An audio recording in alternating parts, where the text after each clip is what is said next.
Hi guys, and welcome to another video. Today we're going to be looking at trigonometry, trig equations. We're going to be looking at general and a specific solution. The question that we're going to be looking at is from the February-March 2018 paper 2. It reads as follows. Given 2 cos x equals to 3 tan x, show that the equation can be written as 2 sine squared x plus 3 sine x minus 2 equals to 0.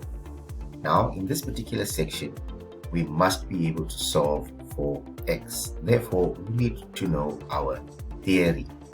So let's look at 5.4.1 and I'll explain it to you.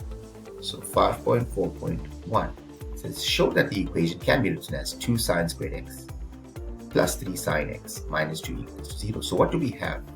3 cos x, 2 cos x. So let's write down 2 cos x equals to 3 tan x. Now tan x is an identity, so you need to know your theory. So you need to know your identities, we need to know our ratios and co-ratios, our expansions for double angles, and so on. So let's look at tan x. What is tan x? Tan x is equal to sine x over cos x. Therefore, we will replace tan x with sine x over cos x. So 3 into sine x over cos x. Alright? And now we're going to open out those brackets. So it will be 2 cos x equals to 3 sine x all over cos of x. So let us simplify. If we cross multiply here, we'll get 2 cos squared x equals to 3 sine x. Now cos squared x, now remember that they want us to have our equation in terms of sine squared x sine x. Now cos squared x is a part of an identity which is sine squared x plus cos squared x equals to 1. Therefore, cos squared x is going to equal to 1 minus sine squared x. So two identities are being tested in this question. So therefore, we will replace cos squared x with 1 minus sine squared x. So 2 into 1 minus sine squared x equals to 3 sine x. Opening our brackets out leaves us with 2 times 1 is 2, 2 times minus sine squared x is minus 2 sine squared x equals to 3 sine x. 2 minus 2 sine squared x minus 3 sine x equals to 0. Now learners, they want 2 sine squared x plus 3 sine x minus 2 equals to 0. So all we have to do here is just multiply or divide by negative 1. And we'll be able to get it as 2 sine squared x plus 3 sine x minus 2 equals to 0. So 2 sine squared x plus 3 sine x minus 2 equals to 0. And here's the check. Okay, so that's the first question done. 5.2. Determine the general solution of x if 2 cos x equals to 3 tan x. So this is a follow-on question. Show that. So this could have just been one 8-mark question, but they decided to break it up. So determine the general solution. What are the steps to find the general solution? Now, the first thing that we have to do is solve for x. So we have to solve this equation that we have here. So we're going to solve 2 sine squared x plus 3 sine x minus 2 equals to 0. Now, one very important thing, and the reason that they broke this question up, is that our trig functions has to be in terms of one function only, and it's sine x. So it's in terms of sine x, and that's very important for you to understand. It has to be in terms of one ratio or one function. So now, as you can see, this is a quadratic equation. So we can now factorize this quadratic equation. Now there's various ways in which you can factorize this quadratic equation. You can let sine x equals to k, and it'll become 2k squared plus 3k minus 2 equals to 0. Or if you just see it, it'll be 2 sine x times sine x will be 2 sine squared x. And remember, we've got plus 3 in the middle.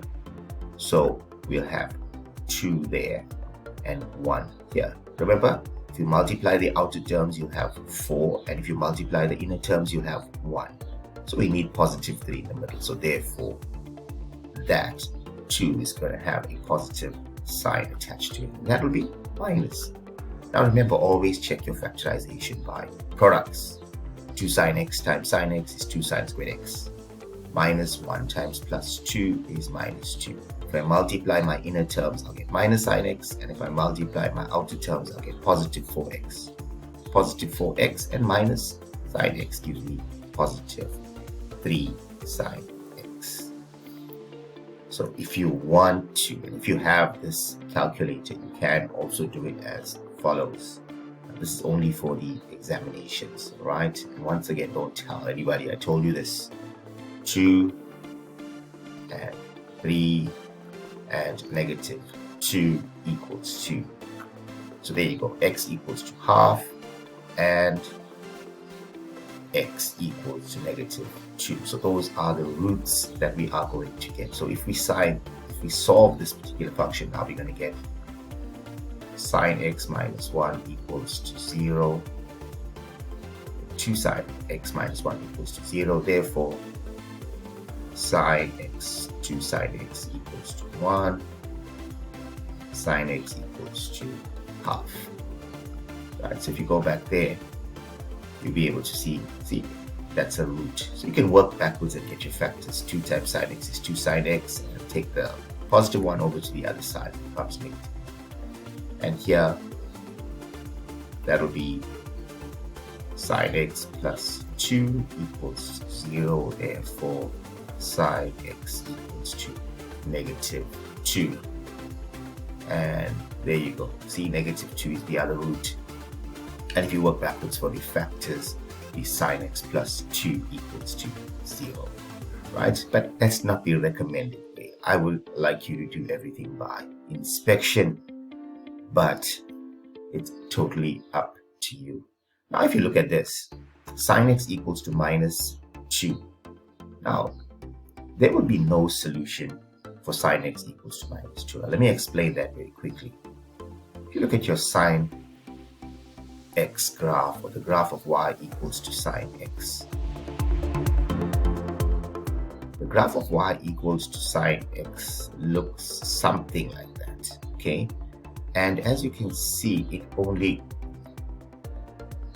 will be drawn between minus 1 and plus 1. So you'll have a maximum at 90 degrees and a minimum here at 270 degrees.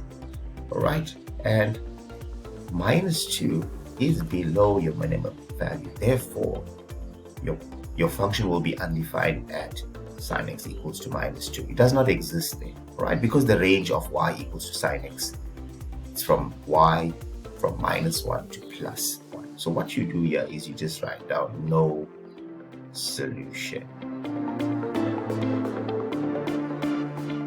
Now, you don't have to draw this, but I'm just explaining why there's no solution for sine x equals to minus 2. So, sine x equals to half. Yes, there is a solution here. And if you look very carefully, the solution will be at these 2 points. Now, let's work out reference angle. So our reference angle equals to sine inverse of half. Now remember to always work out the reference angle of the positive, whatever this is. So sine inverse of half is equal to 30 degrees. So that's my reference angle. Now from here, it's important now to note how to write down the general solution. So what's important for you to remember is that sine of half is positive in the first and second quadrant. So we have to know our cast diagram. I've explained this in a previous video. So if you look at this, remember that all trig ratios are positive in the first quadrant and only sine is positive in the second quadrant. Okay, so all sine, tan, and cos. So that's the third quadrant and the fourth quadrant. So therefore my solution is going to be drawn in the first quadrant, or written in the first quadrant and the second quadrant. Reason is that sine is positive in the first and the second quadrant. So therefore, let's go and write down the solution. So for the first quadrant, it's going to be x equals to 30 degrees plus, why 30 degrees? Because first quadrant is theta, so 30 degrees plus k dot 360. Why k dot 360? Because remember that x, the period of y equals to sine x, is 360 degrees, and k e z means that for any integer value k, our function will be defined.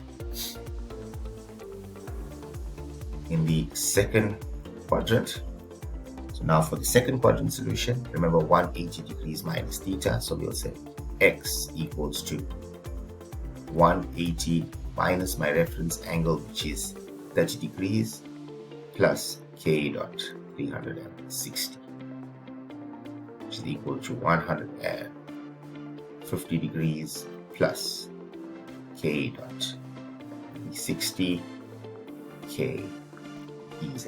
So k must be any integer value, and remember that these graphs or these functions, the domain is from minus infinity to infinity, therefore the general solution. So for any value of k, this function will be defined. So then that's the general solution. Now let's go look at this. Hence, determine two values of y, where y is greater than or equal to 144 and less than or equal to 216, that are solutions of 2 cos 5y equals to 3 tan 5y. Now, this is a specific solution because the domain is given to us. So they want specific solutions in that domain. And here we're just dealing with y as a variable, okay? Because we normally associate y with range. So let's look at that. So what can you see about these functions? 2 cos 5y equals to 3 tan 5y. If you look here, you have 2 cos x equals to 3 tan x. So what we can say for 5.4.3 is the following. You can say that, write down 2 cos x, which is equal to 3 tan x, 3 tan x. But in this question here, they gave us 2 cos 5y equals to 3 tan 5y.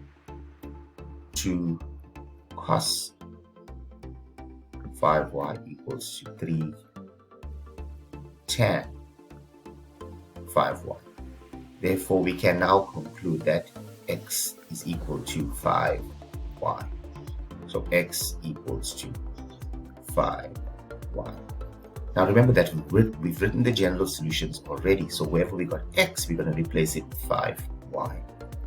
So therefore, 5y equals to 30 plus k dot 360, 30 degrees plus k dot 360, and I've mentioned why k dot 360 for sine and for cos, because the period of sine y equals to sine x and y equals to cos x is 360 degrees. That would be k z. So if you divide here by 5, y equals to 30 divided by 5 is going to be equal to 6 degrees, plus 360 divided by 5 is going to be 72 degrees. So k dot 72 degrees, k z. K must be any integer value. Let's go to the other one. Or, so now let's replace here once again for the second quadrant. So we're going to say 5y equals to 150 plus k dot 360 kez. Now you can only write kez at the end if you want to. So if you divide once again by 5, you'll get y equals to 150 divided by 5. It's going to be 30 degrees. Plus 360 divided by 5 is 72, so that will be k dot 72 degrees kez. Right, so you got 30 plus k dot 72. Now they want a specific solution, so they gave you a domain. Let's write that domain down. So y is greater than equal to 144 degrees and less than equal to 216. So they only want solutions in that particular domain. Therefore, what we have to do is we have to program our general solution into the calculator. So let's do the first one. So that'll be 6 degrees, 6 plus. Now where you got k, put an open and a close bracket, times 72. All right? Now let's go substitute integer values of k and see which values lie between 144 and 216. Let's put in 1 and see what happens. 78. 78 is below 144, so you can't accept that solution. Let's go put in 2. 150. 150 lies in this domain, so therefore you'll write the answer y minute.